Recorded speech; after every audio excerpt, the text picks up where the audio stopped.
बच्चों, आज हम गेहूं से संबंधित एक छोटी सी महत्वपूर्ण जानकारी लेंगे, क्योंकि इस समय गेहूं की बुआई का समय प्रारंभ हो गया है कि गेहूं की बुआई करते समय हमें कौन कौन सी सावधानियां बरतनी चाहिए। नंबर 1, गेहूं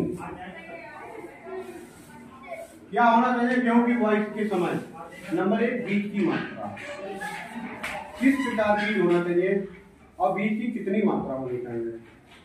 ध्यान रखना चाहिए, अपने यहाँ गेहूं की बीज की बुआई 1 बीघा में 10 से 12 किलोग्राम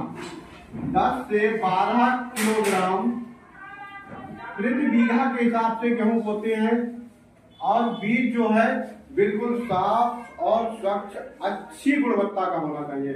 उसमें किसी भी दूसरी प्रजाति का बीज नहीं मिला हुआ होना चाहिए। खरपतवार रहित बीज होना चाहिए, रोग मुक्त बीज होना चाहिए। ये विशेष ध्यान रखना चाहिए गेहूं की बुआई के समय। नंबर 2, गेहूं का बीज उपचारित करना चाहिए किससे, किसी भी फफूंदीनाशक दवा से। लेकिन सर्वप्रथम क्या होना चाहिए, बाबास्टीन या हीरम नामक दवा से ही हम उपचारित करते हैं। अगर ये नहीं है हमारे पास तो कोई भी फफूंदीनाशक दवा से उपचारित करके ही बीज बो। ध्यान रहेगा इन बातों का। फिर नंबर 3, बीज बोने के बाद, गेहूं जमने के बाद प्रथम कार्य क्या होता है, गेहूं में सिंचाई करना। गेहूं में सिंचाई, प्रथम सिंचाई बहुत ही महत्वपूर्ण होती है। किस समय गेहूं की सिंचाई करनी चाहिए। गेहूं की प्रथम सिंचाई जो है 21 से कितने दिन करनी चाहिए, 25 दिन पे। प्रथम सिंचाई 21 से 25 दिन पे।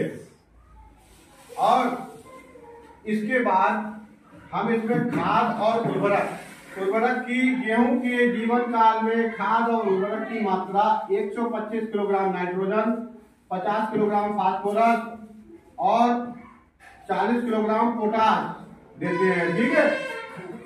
और एक ध्यान रखना चाहिए, जो नाइट्रोजन है इसकी आधी मात्रा 1/2, फास्फोरस की पूरी मात्रा, ठीक है, पोटाश की पूरी मात्रा कब देते हैं, गेहूं की बुआई के समय।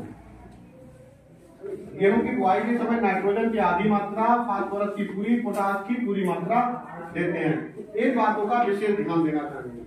और एक बात और है कि प्रथम सिंचाई के बाद जो गेहूं में खरपतवार होते हैं, अवांछनीय खरपतवार, चौड़ी पत्ती के खरपतवार, गेहूं का सबसे महत्वपूर्ण खरपतवार है गुल्ली डंडा।